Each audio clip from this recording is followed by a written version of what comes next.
भारत के सभी राज्यों की खबर SNS न्यूज चैनल पर, खबर जो आपको रखे सबसे आगे। विशाल पटेल के साथ खबर SNS टीवी में एक बार फिर से आपका स्वागत है। आइए रुक करते हैं हम महाराष्ट्र की कुछ खास खबरों की ओर और दिखाते हैं भंडारा जिले से जाहिर हुसैन की यह खास रिपोर्ट। सरकार के शिक्षा, नौकरी और पेंशन नौकरियों के धर्म निरपेक्षीकरण, कम नामांकन वाले स्कूलों को बंद करने और बहुजनों के बच्चों को शिक्षा से वंचित करने के त्रिआयामी दृष्टिकोण के विरोध में भंडारा जिलाधिकारी कार्यालय के सामने महाजन आक्रोश आंदोलन किया गया। आंदोलन में भाग लेने के लिए बड़ी संख्या में लोगों को आमंत्रित किया गया।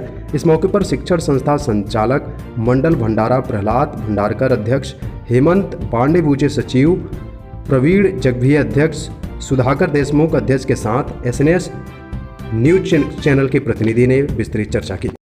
नमस्कार, SNS न्यूज़ चैनल में आप सभी लोगों का स्वागत है। आज हम आए हैं भंडारा ज़िले में, जहां पे महाजन आक्रोश आंदोलन यात्रा चालू की गई है। तो यहां पे हम जानते हैं लोगों से कि उनकी मांगे क्या हैं। तो सर, आप ये बताइए कि आप लोगों की मांगे क्या है, शासन से क्या मांगे हैं और सरकार से? शासन से हमारी बहुत सारी मांगे हैं, जिनमें से जो महत्व की मांगे है उसमें से ऐसा है कि 6 सितंबर 2023 का जो कंत्राटी निर्णय इन्होंने लिया है भर्ती के बारे में, उसको पूरी तरह से रद्द करना चाहिए। हालांकि फडणवीस साहब ने इसको रद्द करने की घोषणा की है, लेकिन अभी तक वो GR का कोई भी पत्र हमारे पास आया नहीं है। तो हमारी पहली मांग तो यही है कि कंत्राटी भर्ती का जो भी GR इन्होंने किया था उसको पूरी तरह से रद्द करके उसका पत्र निकाला जाए। दूसरी मांग तो यह है कि 18 सितंबर 2023 का जो दत्तक शाला योजना था, उस शाला योजना का जो भी शासन निर्णय है उसको भी पूरी तरह से रद्द करना चाहिए, क्योंकि स्कूल में पढ़ने वाले बच्चे बहुत ही गरीब घर से आते हैं। तो उनको अगर अच्छी शिक्षा चाहिए तो जो अभी शिक्षा प्रणाली चालू है उसी को जारी रखते हुए दत्तक प्रणाली योजना पूरी तरह से रद्द करना चाहिए। तीसरी मांग हमारी ये है कि 21 सितंबर 2023 का समूह शाला योजना, अब समूह शाला योजना में ऐसा है कि 10 किलोमीटर के या 40 किलोमीटर तक एक ही स्कूल वो ओपन करेंगे और आजू बाजू के जितने भी विद्यार्थी हैं वो स्कूल में आएंगे। लेकिन महत्व का इशू है कि जाने आने का जो भी इशू है उनका, वो पूरी तरह से सॉल्व नहीं हो सकता। तो हमारी ये भी एक मांग है कि इसको पूरी तरह से रद्द करना चाहिए। तो ऐसे बहुत सारी मांगे हैं, लेकिन हमारी महत्व की मांगे ये 3 ही हैं। तो सर, हाँ, हम ये जानना चाहेंगे कि आपके जो आक्रोश आंदोलन आप लोगों ने किया गया है, इसमें कितने संगठनों ने आपका समर्थन किया है? यहाँ पर शिक्षक संस्था संचालक संगठना है, मुख्याध्यापक संगठना है, शिक्षकेतर कर्मचारी की संगठना है, OBC मोर्चा है, ये जूनियर कॉलेज के टीचर्स है, विजुक्ता है। ये सभी संगठना जो भी संबंधित एजुकेशन के संबंधित संगठना है, वो सभी संगठना इसमें इन्वॉल्व हुई है।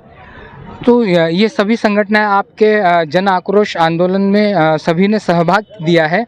और हम ये जानना चाहेंगे कि अभी जो वर्तमान में जो स्कूलें जो बंद कर रही है सरकार, जो अभी मशहूर होता है बच्चों का, तो उसके बारे में सर आप क्या कहना चाहोगे? इशू का ऐसा हो गया है कि जो बच्चे लोग हैं हमारे प्राइमरी स्कूल के, जिला परिषद स्कूल के बच्चों के लिए जाने आने को बहुत तकलीफ होती है। और मराठी स्कूल जो है, मराठी स्कूल भी बंद होती जा रही है। और गवर्नमेंट की पॉलिसी ऐसी है कि बड़े जो व्यापारी लोग हैं, जो उद्योगपति लोग हैं, इनको स्कूल देना चाहिए, कॉन्ट्रैक्ट बेस पे देना चाहिए। और वो लोग बाद में जो मराठी स्कूल है, हमारे बच्चे हैं जो ग्रामीण में पढ़ रहे हैं, वो उनको एजुकेशन मिलना नहीं चाहिए। यही गवर्नमेंट की पॉलिसी है। अदानी अंबानी को अगर जाती है तो वो लोग हमारे मराठी मीडियम के बच्चों के लिए वो कुछ ज़्यादा इंटरेस्ट लेने वाले नहीं है। इंग्लिश मीडियम की स्कूल होती है, सेल्फ फाइनेंस की स्कूल होती है। तो आज हमारे जो ग्रामीण के लोग हैं, जो देहात के लोग हैं, ये पढ़ेंगे कहाँ? ये सबसे बड़ा क्वेश्चन मार्क यहाँ पे है।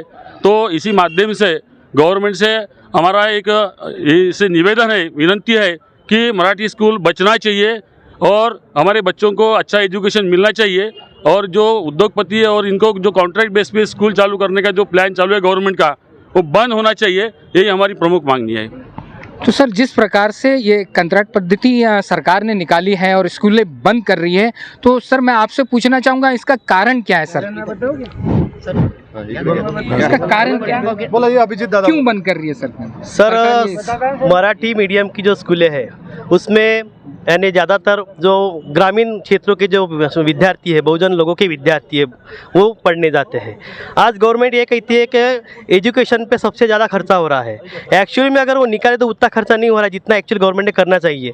गवर्नमेंट ये बोल रही है कि ये पैसा जो है वो ज़्यादा खर्चा पेमेंट पे हो रहा है, तो उनका जो ग्रॉस निकाल रहे हो कि 45,000 करोड़ जो जा रहा है, तो वैसे नहीं जा रहा है। एक्चुअली CSR फंड के अगर 6% भी अगर निकाले तो कम से कम 1 लाख करोड़ उन्होंने एजुकेशन पे खर्चा करना चाहिए, लेकिन गवर्नमेंट वो नहीं कर रही है। गवर्नमेंट की पॉलिसी ये है कि यहाँ पे पैसा इन्वेस्ट कर रहे हैं, मतलब इसका आउटपुट नहीं कर रहा है। आउटपुट कैसे नहीं कर रहा है? आप अगर टीचर भर्ती नहीं करोगे तो टीचर पढ़ाएंगे क्या? यानी बच्चों को क्या, कौन पढ़ाने वाला है?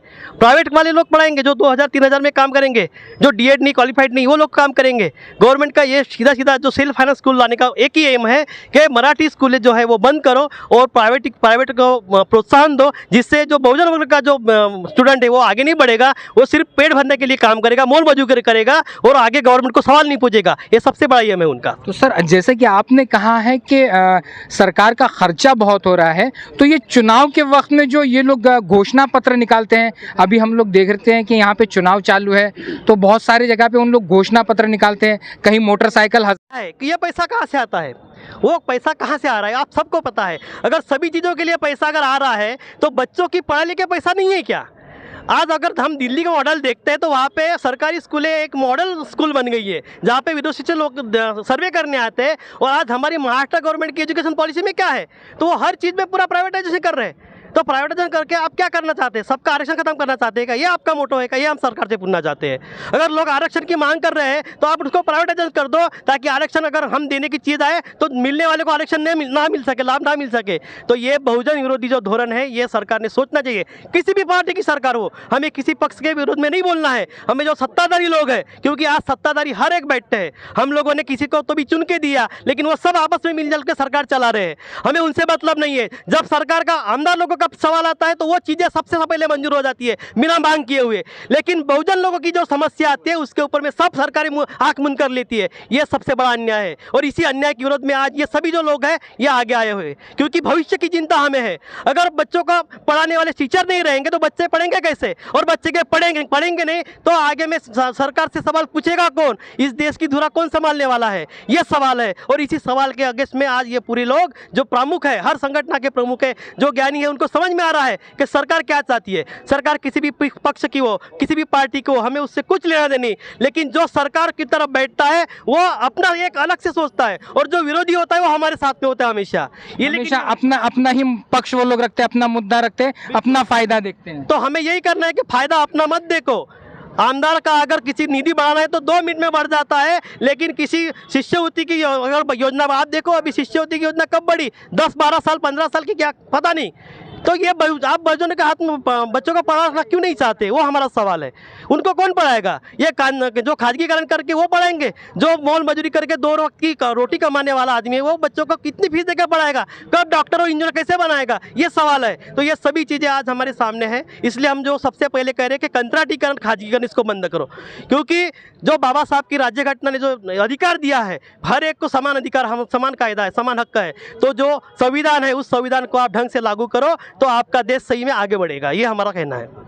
तो जैसा कि हमने देखा है कि यहाँ पे जो हम लोगों ने से बात की है, इनका आक्रोश बहुत हाई है और काफ़ी गुस्से में है। देख सकते हैं कि यहाँ पे बहुत सारे जो लोग हैं, काफ़ी लोग आए हैं और यहाँ पर जन आक्रोश यात्रा निकाली गई है और सरकार के खिलाफ में जो उनकी पद्धति है उसके खिलाफ में। मैं SNS न्यूज़ से सैयद जाहिर हुसैन, सीमा हरडे के साथ में, भंडारा।